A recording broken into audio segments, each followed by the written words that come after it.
வணக்கம். செல்வகுமாரின் அதிகாலை வானிலை ஆய்வறிக்கை.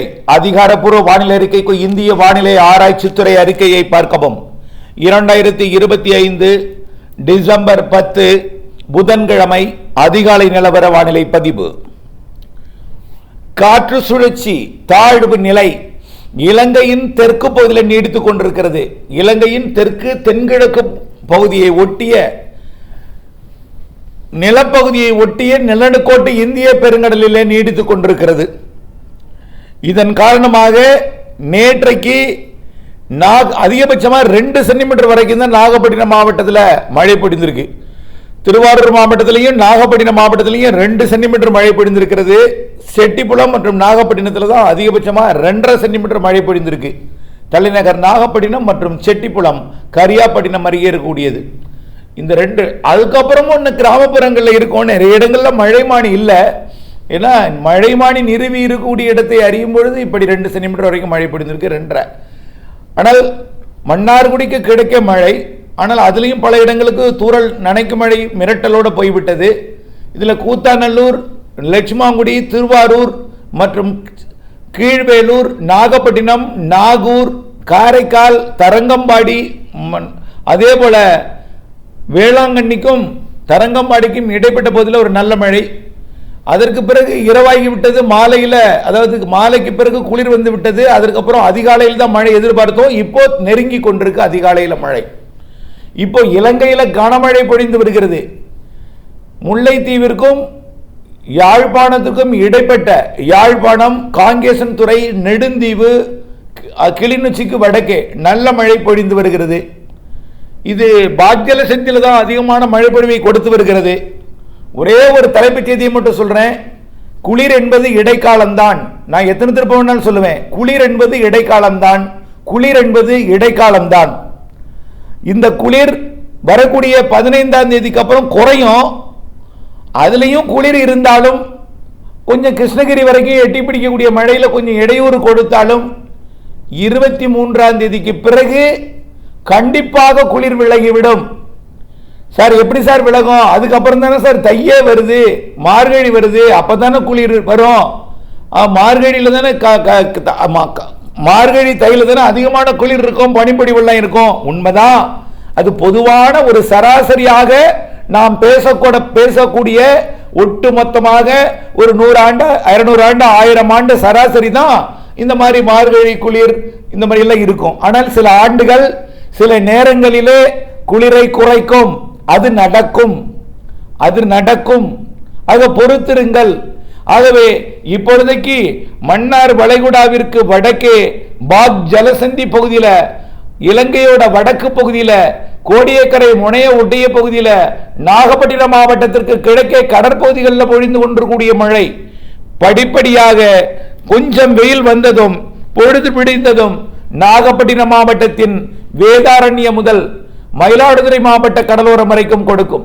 மயிலாடுதுறை மாவட்டத்திலையும் பூம்புகாருக்கு தெற்கே தரங்கம்பாடி மற்றும் காரைக்கால், நாகப்பட்டினம் மாவட்டத்தோட நாகூர் மற்றும் நாகப்பட்டினம், வேளாங்கண்ணி, வேட்டைக்காரன் இருப்பு, வெள்ளப்பள்ளம், புஷ்பவனம், 4 வேதபதி மற்றும் தோப்புத்துறை, ஆறுகாட்டுத்துறை, பெரிய குத்தகை, வேதாரண்யம், அகசியம்பள்ளி, கோடியக்கரை, கடினல் வயல், பன்னால் மற்றும் தென்னடார் மற்றும் வாய்மேடு, தொண்டியக்காடு, அதிராமப்பட்டினம் வரைக்கும் உள்ள அந்த திருவாரூர் மாவட்டத்தோட கடலோர பகுதிகள் மற்றும் திருவாரூர் நாகப்பட்டினம் மாவட்டத்தோட உள் பகுதிகளுக்கும் மழை பொழிவை கொடுக்கும்.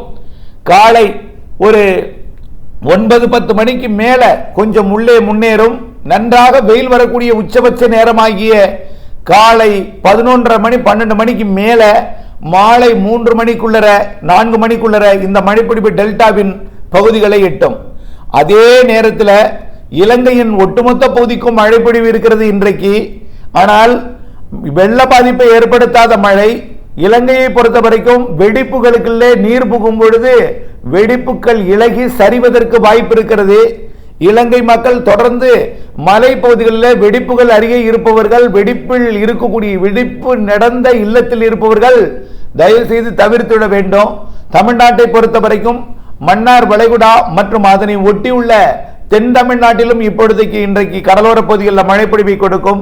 காலையில் டெல்டாவில் கொடுக்கக்கூடிய மழை படிப்படியாக அது மதியத்திலேயா புதுக்கோட்டை மாவட்ட கடலோரம், தஞ்சாவூர் மாவட்ட கடலோரம் மற்றும் தஞ்சாவூர்னா அதிராமப்பட்டினம் மற்றும் சேதுபாவ சத்திரம், மல்லிப்பட்டினம் போன்ற பகுதிகள், புதுக்கோட்டை மாவட்டத்தோட மணமேல்குடி, கட்டுமாவடி மற்றும் ஜெகதாப்பட்டினம், கோட்டப்பட்டினம் மற்றும் ராமநாதபுரம் மாவட்டத்தோட தொண்டி, அருகில் இருக்கக்கூடிய மீமிசல், அதற்கு தெற்கே இருக்கக்கூடிய தேவிப்பட்டினம், உச்சிப்புலி, ராமநாதபுரம் மற்றும் ராமேஸ்வரம், மண்டபம், தங்கச்சி மடம், தனுஷ்கோடி போன்ற பகுதிகளுக்கும் இன்றைக்கு மழை பொழிவை கொடுக்கும்.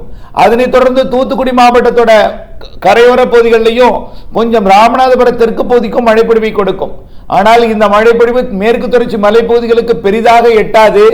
அப்படியே கொஞ்சம் முன்னேறி முன்னேறி முன்னேறி முன்னேறி உள்ளே திருநெல்வேலி மாவட்டத்தோட ராதாபுரம் பகுதி, தூத்துக்குடி மாவட்ட தலைநகர் தூத்துக்குடி மற்றும் அதற்கு கிழக்கே இருக்கக்கூடிய அதற்கு மேற்கே சற்று உள்ளே நுழைந்து, அதாவது விளாத்திக்குளம், அருப்புக்கோட்டை, திருச்சுழி வரைக்கும் கொஞ்சம் எட்டி பிடித்து தூறல் சாரல் லேசான மிதமான மழை பொழிவை கொடுக்கலாம்.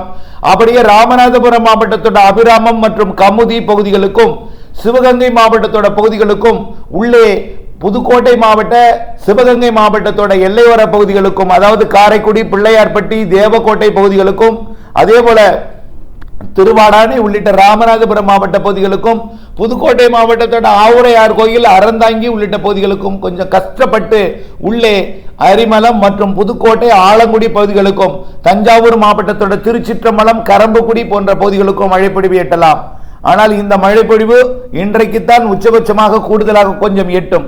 நாளை 11ஆம் தேதியும் 12ஆம் தேதி கடல் ஓரம் மட்டும் இருக்கும். குறிப்பாக தென்கடலோரம், டெல்டாவின் கடலோரம் மட்டும் இருக்கும். சார் என்ன உள்ளே பெய்யாதா? சொல்ல போகிறேன், ஒன்றன் பின் ஒன்றாக கேட்டுக்கொண்டே வாருங்கள். படி விலகும், பணி விலகும், கண்டிப்பாக விலகும்.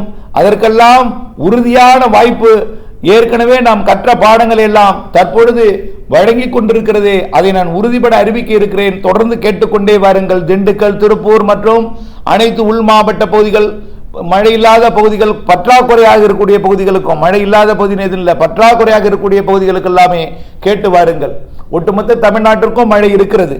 ஆகவே இந்த நிகழ்வு வரக்கூடிய 15ஆம் தேதி வரை இலங்கைக்கு அருகிலே இருந்து கொண்டு, இலங்கைக்கு தெற்கு புறம் இருந்து கொண்டு கடும் மேகமூட்டத்தையும் குளிரையும் கொடுத்து கொண்டிருக்கும். இந்த நிகழ்வுதான் வட இந்திய குளிரலையை தெற்கு நோக்கி ஈர்க்கிறது. இலங்கைக்கு தெற்கு புறத்தை நோக்கி ஈர்க்கிறது. ஆனால் தமிழ்நாடு ஊடாக தெற்கு புறம் செல்லும் வழித்தடத்துல இது இருக்கிற காரணத்தினாலே அந்த நிகழ்வே கிழக்கு காற்றை உள்ளே அனுப்பும் பொழுது சதவீதம் குறைவாக இருக்கிற காரணத்தினாலே, அதாவது நீராவியை விட குளிர் சதவீதம் கூடுதலாக இருக்கிற காரணத்தினாலே மழை பொழிவில் சற்று பிரச்சனை ஏற்படுகிறது. கடும் குளிர் நிலவுகிறது, மேகமூட்ட வானிலை நிலவுகிறது, மிரட்டல் நிலவு கொண்டே இருக்கிறது. இதையெல்லாம் நீங்கள் புரிந்து கொள்ள வேண்டும். ரைட், இந்த நிகழ்வு இப்படித்தான். இதற்கு அடுத்தபடியாக ஒரு வருகிற நிகழ்வு 16. நல்லா பாருங்க, இப்போ நான் சொல்லியிருக்கிற நம்ம உச்சபட்ச அதிகபட்ச மழை வாய்ப்பு 11, 10, 11, 12 தான். இன்றைக்கு தான் டெல்டாக்குள்ளேயும் கொஞ்சம் உள்ளே ஏறும், 12, 13 இருக்கும். ஆனால் பெரிதாக உள்ளே ஏறி பெரிதாக மழை பொழிவை கொடுத்து விடாது. ஆனால் அடுத்ததாக வரக்கூடியது 16ஆம் தேதி. நல்லா பார்த்துங்க. நிலக்கடலை விவசாயிகள் உங்கள் விருப்பத்துக்கு விடுறதுக்கு தான் தெளிவா சொல்லிட்டு இருக்கேன். நான் உங்களை விளக்கடலை விதையுங்கள்னு சொல்ல முடியாது, விதைக்காதீங்கள்னு சொல்ல முடியாது. ஏனென்றால் நிலக்கடலை விதைத்தால் 10 நாட்களுக்கு மழை இல்லாமல் இருக்க வேண்டும். அது உங்களுடைய நிலத்தின் தன்மையை பொறுத்து இருக்கு. ஏற்கனவே மழை பொழிந்து அதிக ஈரமாக இருந்தால் விதைக்க முடியாது. அதற்கு காய்வதற்கு நாள் தேவை, வெயில் தேவை. ஆகவே மண்ணின் பக்குவம் முதல்ல வேண்டும். சில இடங்களிலே மேடாக இருந்தால் விதைக்கலாம். ஆனால் மழை குறுக்கீடுகள் இருக்கிறது என்பதையும், எந்தெந்த நாட்களிலே இருக்கிறது என்பதையும் நீங்கள் அறிந்து கொண்டு உங்கள் விருப்பத்திற்கு முடிவெடுக்க வேண்டுமே தவிர மழை ஒதுக்கவும் செய்யும் உங்கள் இடத்துல. புரியுதுங்களா? நேற்றைக்கு நாகப்பட்டினத்தில் எட்டியது மன்னார்குடிக்கு மேற்கே எட்டவில்லை, மேற்கே தூறல் சாரலாக நிறைவடைந்தது. ஆகவே உங்கள் விருப்பத்துக்கு விட்டு விடுகிறேன். கவனித்தே வாருங்கள், உற்று நோக்கி புரிந்துணர்ந்து பணி செய்யுங்கள். அடுத்தபடியாக இந்த 10, 11, 12க்கு மட்டும் நல்லா எட்டும். அப்புறம் 13, 14, 15 கொஞ்சம் விலகி இருக்கும். விலகி இருந்தாலும் கடலோரத்தில் மழை பொழிவு இருக்கும். சில நேரங்களில் கொஞ்சம் வெயில் அடிச்சா டக்குன்னு உள்ள வந்து மழை பொழிவை கொடுக்கும். நன்றா ஒரு வெயில் மதியத்தில் ஒரு ஓப்பன் மேலே வானிலே ஒரு வெயில் திறந்தால் அந்த குளிர்காற்றே மழையாக மாறும். அதன் அடிப்படையில் கடலோர மாவட்டங்களுக்கு 15ஆம் தேதி வரை மழை இருக்கு. டெல்டா தென்கடலோரத்திற்கு 15ஆம் தேதி வரை மழை இருக்கு. ஆனால் இப்போ ஒரு கொஞ்சம் நல்ல ஒரு வாய்ப்பு கூடுதல்னா இன்றைக்கு, அதாவது 10ஆம் தேதி, நாளை 11, 12, அதுவும் 11, 12 கடலோர மட்டம். புரிந்து கொள்ளுங்க, அப்டேட்ஸ் அவசியம், அப்டேட்ஸை பார்த்திருக்கணும். சரி, அடுத்தது 16ஆம் தேதி வரக்கூடிய நிகழ்வு நன்றாக ஏறி கிழக்கு காற்றை ஏற்றும்.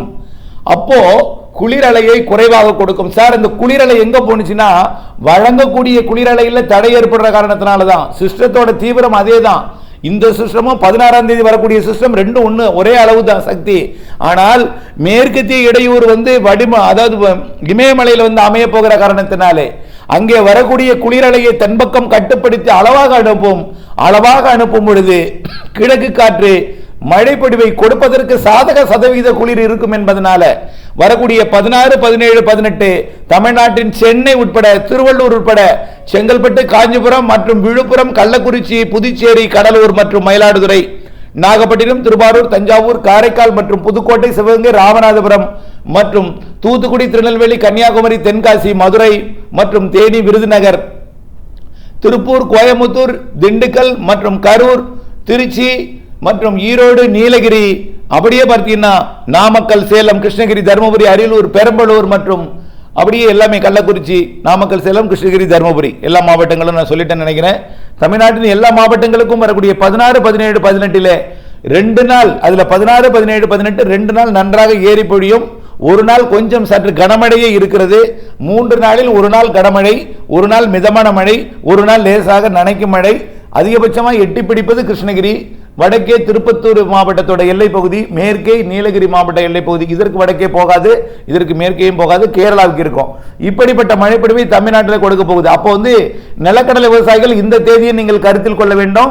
16, 17, 18 நிலக்கடலை விதைக்கும் விவசாயிகள் 16, 17, 18 மழை இருக்கிறது என்பதையும், அதுல ஒரு நாளாவது நல்ல மழை இருக்கும் என்பதையும் நீங்கள் புரிந்து கொள்ள வேண்டும்.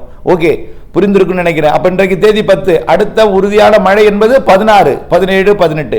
சரி, அதுக்கப்புறம் என்ன ஆகும்? 19 24ஆம் தேதி ஒரு வரை நிகழ்வு இருக்கிறது. ஆனால் அந்த நிகழ்வு இப்பொழுது இருப்பது போலவே முன்னேறும்.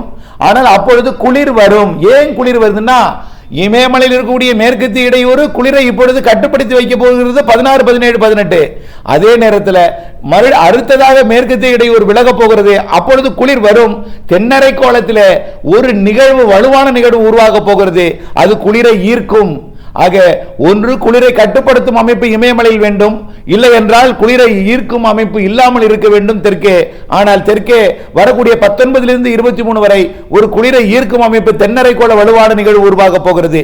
அதனால கொஞ்சம் இடையூறு கொடுத்து கடலோரம் மட்டும் சாரல் மழைப்பொழிவை, தூறல் மழைப்பொழிவை கொடுக்கும். அத்தோடு நிறைவடைகிறது இந்த குளிரை ஈர்க்கும் அமைப்பு எல்லாமே. குளிரை கட்டுப்படுத்த இருக்கிறது மேற்கத்திய இடையூறு. அடுத்தடுத்து இமயமலையில் அமைய போகிறது. அதாவது மத்திய தரைக்கடல் பகுதியிலிருந்து அது ஆப்கானிஸ்தான், பாகிஸ்தான் வழியாக இமயமலை வரக்கூடியதுதான் மேற்கத்திய இடையூறு, வெஸ்டர்ன் டிஸ்டர்பன்ஸ். அது அமைய போகிறது. அதே போல நிலநடுக்கோட்டு இந்திய பெருங்கடலில் கூடிய நிகழ்வு சற்று தீவிரம் குறைவாக இருக்கும். அதாவது தென்னரை கோலத்தில் இருக்கும் நிகழ்வு சற்று தீவிரம் குறைவாக இருக்கும்.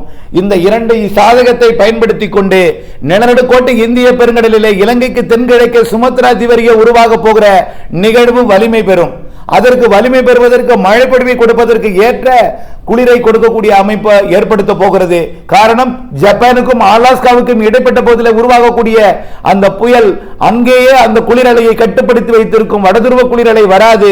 ஆக அளவான குளிர், அளவான மழை, மழைக்கு சாதகமான குளிரும், மழைக்கு தேவையான நீராவியை நீராக மாற்றக்கூடிய குளிரும், அதிகப்படியான நீராவியும் வரக்கூடிய கிறிஸ்துமஸுக்கு பிறகு நிலநடுக்கோட்டு இந்திய பெருங்கடலில் சுமத்ரா தீவரியை உருவாகக்கூடிய நிகழ்விலே குவியும். வலுவாக தீவிரமடையும் நிகழ்வு. கண்டிப்பாக இந்த மாத இறுதி நிகழ்வு கிறிஸ்துமஸுக்கு பிறகு 26ஆம் தேதியிலிருந்து மெல்ல தீவிரமடைந்து தமிழ்நாட்டின் கரையை 31ஆம் தேதிக்குள் கடக்கக்கூடிய இலங்கைக்கும் தமிழ்நாட்டுக்கும் கடும் அச்சுறுத்தலை கொடுத்து கொண்டு வரக்கூடிய நிகழ்வு தான் இந்த மாத இறுதி நிகழ்வு. கிறிஸ்துமஸுக்கு பிறகு ஜனவரி மாதம் 4ஆம் தேதி வரை அது மழைப்பொழிவை கொடுக்கும். ஆக அந்த மழைப்பொழிவு அனைத்து மாவட்டங்களுக்கும் உங்கள் ஏரி குளங்களையும் நீர்நிலைகளையும் நிரப்பும். அதுதான் உங்களுக்கான மழை. 23ஆம் தேதி வரை குளிரை கொடுக்கும். இது உறுதியாக நன்றாக ஆழ்ந்து தீர்மானிக்கப்பட்டு அறிவிக்கப்பட்ட முடிவு என்பதையும் தயவு செய்து கிறிஸ்துமஸுக்கு பிறகு வலுவான நிகழ்வுகள் இருக்கிறது. ஜனவரி 24 வரை நிகழ்வுகள் மழை தரும் இருக்கிறது. ஆகவே இந்த ஆண்டு இப்பொழுது 23ஆம் தேதி வரை கொடுக்கக்கூடிய குளிரை விட 25ஆம் தேதிக்கு பிறகு குளிர் என்பது குறைந்திருக்கும், மழை என்பது கூடியிருக்கும், படிப்பொழிவு என்பது குறைந்திருக்கும். படிப்பொழிவு வந்தாலும் அது மழையாக மாற்றக்கூடிய அளவிலேதான் காற்று இருக்கும், குளிர் இருக்கும் என்பதையும், மழை பொழிவுகள் கிறிஸ்துமஸுக்கு பிறகு தீவிரமடையும் என்பதையும், வலிமையான நிகழ்வுகள் இருக்கிறது என்பதையும் உறுதிபட தெரிவிக்கிறேன். ஆக மழை இல்லையே என்று கைபேசியில் அழைப்பவர்களுக்கும், அழைக்க முடியாமல் புழுங்கி வேதனைப்பட்டுக் கொண்டிருப்பவர்களுக்கும், பல்வேறு தகவல்களை கேட்டு குழம்பி உடல்நிலை பாதிக்கப்பட்டிருப்பவர்களுக்கும் சொல்வது ஒன்றே ஒன்றுதான், பொறுத்திருங்கள். சில நாட்கள் கண்டிப்பாக இடைக்கால இடையூறுகள் விலகும், மழை பொழிவு உண்டு. அப்பொழுது உங்களுடைய வாய் போதும் என்று சொல்லும், அதுவும் நடக்கும். மழை போதும் என்று சொல்லும், நடக்கும். இணைந்தே இருங்கள் அப்டேட்ஸுடன். நன்றி.